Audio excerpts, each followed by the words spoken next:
La Corte Constitucional revisará artículos sobre el aborto punible y el aborto consentido. Punto relevante.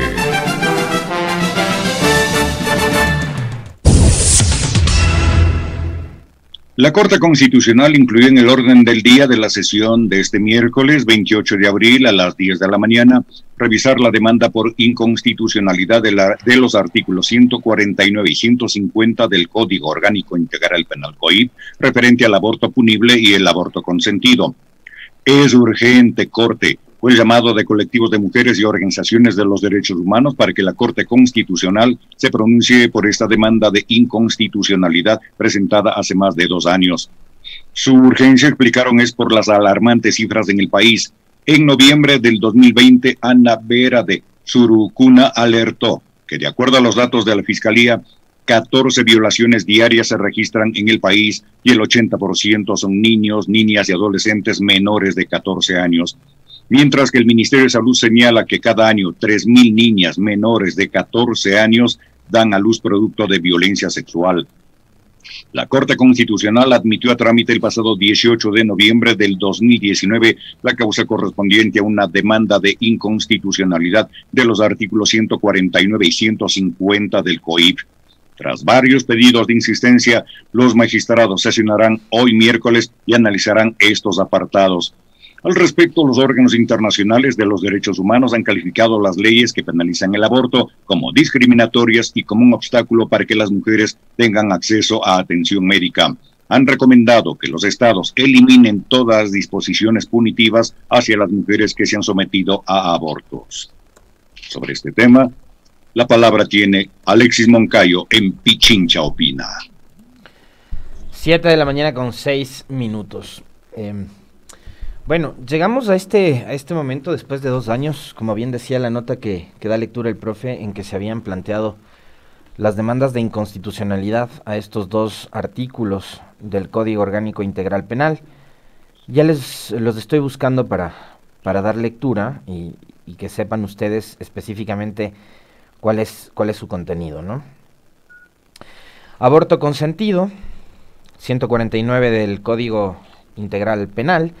La persona que haga abortar a una mujer que ha consentido en ello será sancionada con pena privativa de libertad de 1 a 3 años. La mujer que cause su aborto o permita que otro se lo cause será sancionada con pena privativa de libertad de 6 meses a 2 años. Aquí tenemos sanción privativa de libertad tanto a la mujer que decide abortar como también a, digamos, en el caso que ocurra, al profesional médico o no que, digamos, provoque el aborto. Entonces ahí entendemos también por qué de parte de los profesionales de la salud hay inquietud y preocupación con respecto a este tema, no únicamente en los colectivos de pro defensa de los derechos de las mujeres, sino también temas relacionados con la práctica profesional de la salud. ¿Qué dice el 150 del COIP? El aborto practicado por un médico u otro profesional de la salud capacitado que cuente con el consentimiento de la mujer o de su cónyuge, pareja, familiares íntimos o su representante legal cuando ella no se encuentre en posibilidad de prestarlo, no será punible en los siguientes casos. 1. Si se ha practicado para evitar un peligro para la vida o salud de la mujer embarazada y si este peligro no puede ser evitado por otros medios, es decir, se prioriza la vida de la madre, ¿no? En este caso. Y 2, si el embarazo es consecuencia de una violación en una mujer que padezca de discapacidad mental. Yo pregunto y les planteo a ustedes también la inquietud, ¿no? Acá se despenaliza el aborto si el embarazo es consecuencia de una violación en una mujer que padezca de discapacidad mental. Es decir, a una mujer con discapacidad mental se le estaría hasta permitiendo abortar y no sería punible esa acción. ¿Cómo es que a una mujer en pleno uso de todas sus facultades mentales no se le permite? Es un dilema muy importante y creo que la pregunta amerita, ¿no? Y vale la pena planteárnosla. ¿Cómo es que a una mujer que padezca discapacidad mental sí se le permitiría en este caso practicarse un aborto sin que esto tenga consecuencias legales, y cómo es que a una mujer que, por ejemplo, en pleno goce de sus facultades mentales, fue víctima de una violación, por ejemplo, ¿ya? Y manifiesta su intención de abortar, en el caso de que producto de esa violación haya resultado embarazada, terminaría yendo a la cárcel. Creo que son dilemas, son preguntas que, insisto, vale la pena planteárnoslas y formulárnoslas, ¿no? De ahí que lo que pase hoy en la Corte Constitucional, creo yo, convoca la atención de la opinión pública, no únicamente del periodismo y no únicamente de los colectivos que han estado durante todo este tiempo empujando o apoyando causas como la de la despenalización del aborto, que no es como alguna vez dijo un legislador de la bancada de Creo, el señor Churuchumbi, me parece que es el apellido, que la despenalización del aborto llevaría a la organización de fiestas, ¿no?, de orgías de alcohol y drogas para celebrar los abortos. No me lo estoy inventando, créanme, así lo dijo. Busquen, en YouTube está aquella intervención, que además la dijo en una sesión del Pleno de la Asamblea Nacional. ¿Amerita obviamente esta discusión? Claro que sí, porque tiene que ver con la progresividad en materia de la defensa de los derechos de las mujeres. Creo que tiene que ver con, insisto una vez más, cuánto el Ecuador podría avanzar en un asunto que tiene que ver con, además, una decisión que pasa por múltiples factores en el caso de una mujer, por múltiples factores. Yo les citaba el caso de una violación, y fíjense ustedes que los datos que daba lectura hace un momento el profe en la nota deberían seriamente, como país, como sociedad, obligarnos a reflexionar sobre la necesidad de debatir estos temas que son fundamentales y que muchas veces o evitamos hablarlos o creemos que son ajenos a nosotros hasta que nos pasa, hasta que a alguien cercano le pasa, hasta que a una hija, a una sobrina, a una prima, a un familiar, a un amigo le pasa.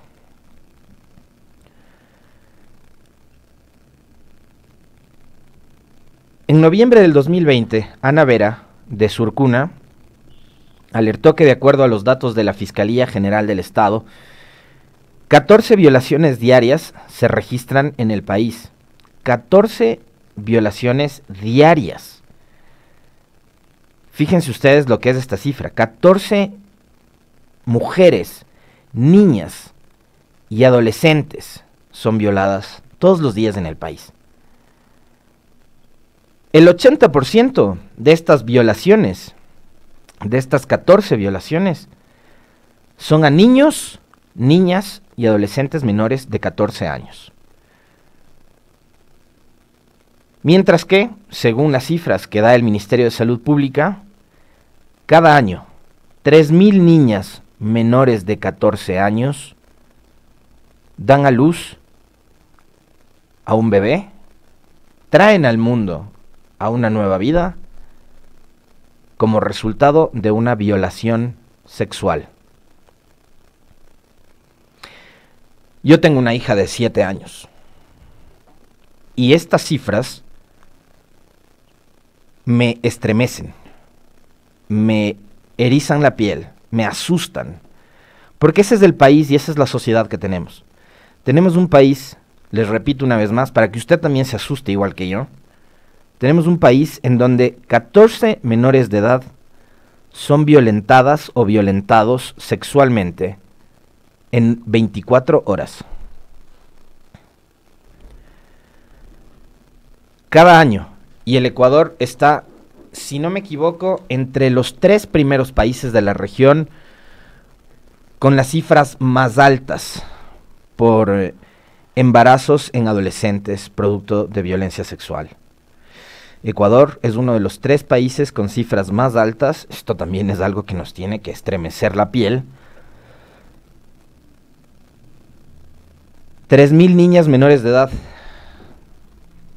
y menores de 14 años, ¿no? Ni siquiera menores de 18, menores de 14 años.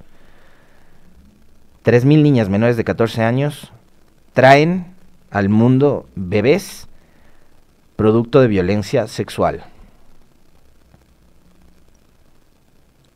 Díganme ustedes si estas cifras en serio no ameritan que nosotros reflexionemos, que nosotros pensemos si es que es o no es necesario, por lo menos, debatir estos temas. Pongamos un rato de lado, además, y les planteo esto, hagamos este ejercicio, pongamos un segundo de lado todos nuestros dilemas religiosos, incluso hasta éticos, con respecto de este tema, el del aborto por violación.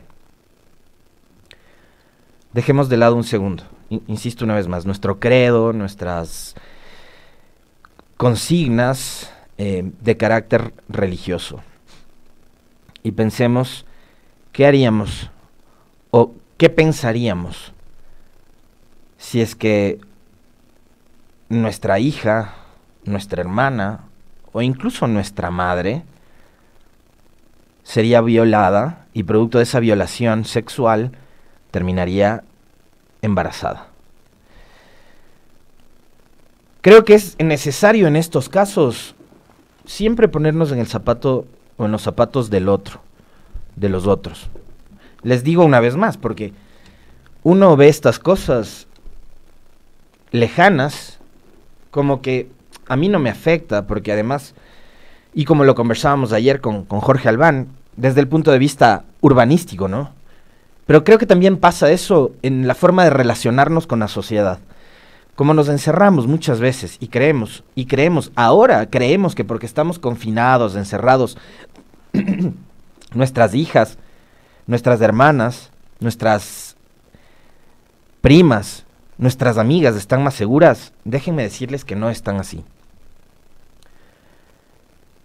Uno de los proyectos emblemáticos que tiene la prefectura en Pichincha es precisamente el cuidado, la defensa de los derechos de la mujer y la erradicación, digamos, las proyecciones que se hacen, los proyectos, los programas sociales que se llevan adelante para tratar de erradicar este mal, esta otra pandemia que estamos viviendo, que es la de la violencia de género.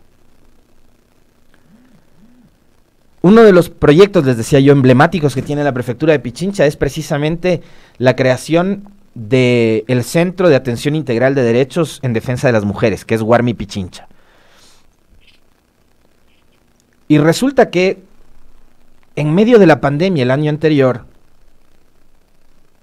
empezaron a recibir múltiples denuncias y pedidos de ayuda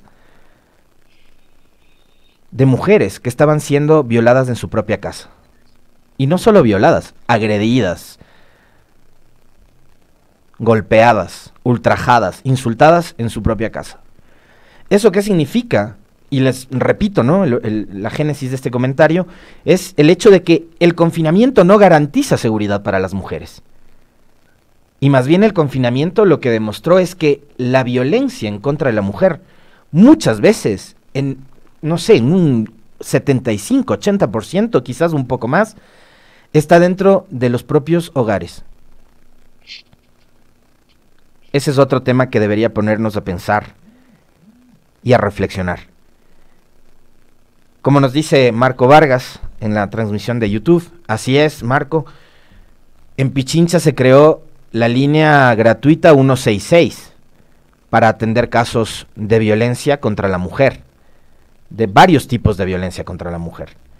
A partir de esta necesidad que les insisto, empezó a convertirse en una urgencia durante el año anterior, porque decenas de mujeres llamaban pidiendo ayuda, porque el confinamiento había significado también un peligro, cuando uno creería o pensaría que es todo lo contrario. Pero fíjense cómo nuestra sociedad va cada vez más en decadencia, ¿no? Que ni siquiera en sus propios hogares nuestras mujeres pueden estar seguras. Y de ahí la necesidad justamente de crear esa línea, por ejemplo, 166 para atender casos de violencia. Y esta que sea de paso una cuña gratuita para el servicio que brinda Warmi Pichincha, de verdad. Mujeres, niñas, adolescentes que están escuchando este noticiero, si es que son víctimas de violencia, llamen al 166. Ahí van a encontrar asistencia psicológica, van a encontrar asistencia de trabajadoras, trabajadores sociales, van a encontrar también asistencia de carácter legal, pero sobre todo asistencia emocional, que es tan importante en estos casos y que es una de las cosas que el Estado en su conjunto y a través de los distintos niveles de gobierno muchas veces ni siquiera atiende, ¿no? Que es el tema del soporte emocional que necesitan, en este caso, las víctimas. Obviamente yo no quiero que este comentario se convierta en un relato o en un discurso pro aborto. Claro que yo sí soy de los que defiende de forma irrestricta los derechos de las mujeres a tomar decisiones que tienen que ver además sobre su seguridad, sobre su integridad y sobre su cuerpo y su salud. Les voy a plantear una pregunta que yo siempre me planteo, a mí mismo. ¿Quién diablo soy yo para decirle a una mujer lo que debe o no debe hacer con su cuerpo?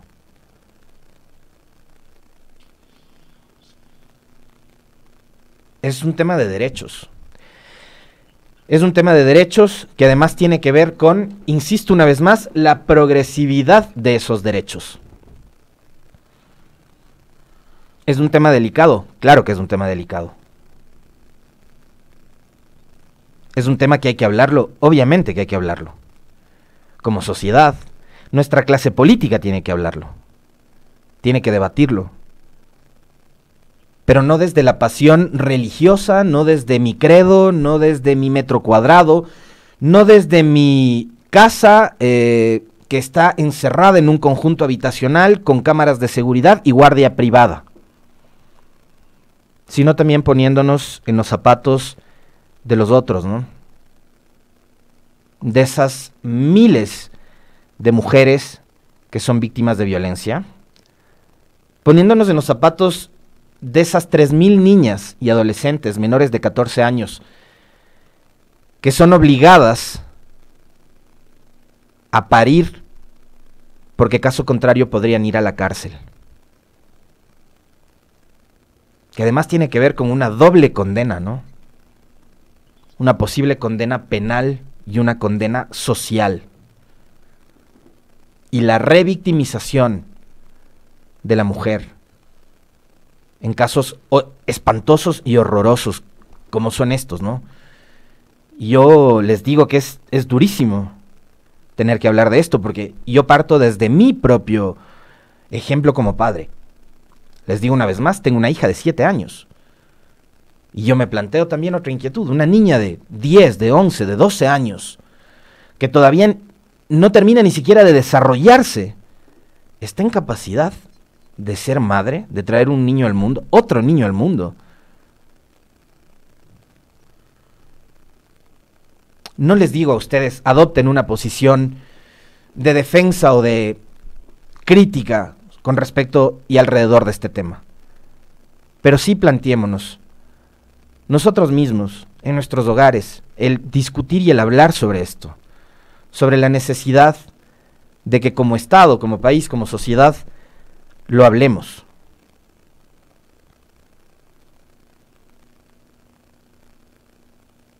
No dejemos tampoco esto únicamente como la decisión de un grupo de jueces o de un grupo de legisladores o de una cámara.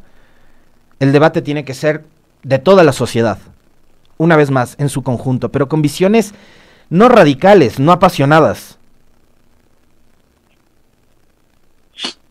Por eso les decía hace un momento y les planteo hacer ese ejercicio, desapegarnos por un segundo de lo que creemos desde nuestra visión religiosa, desde nuestros dogmas, y hablar sobre la realidad, lo que pasa acá afuera en la calle. No lo que pasa en mi conjunto habitacional o en mi casa, donde estoy encerrado entre 4 paredes. Hablemos de lo que pasa en los barrios populares, hablemos de lo que pasa en las zonas más deprimidas económicamente de este país, donde, insisto una vez más, cientos de niñas son violentadas, son abusadas, son violadas sexualmente. Pongámonos en los zapatos del otro. No importa de qué color sean los zapatos, mejor si no son rojos, pero de verdad pongámonos en los zapatos del otro y planteémonos la discusión desde ahí, no desde nuestro credo ni desde nuestro dogma, ¿no?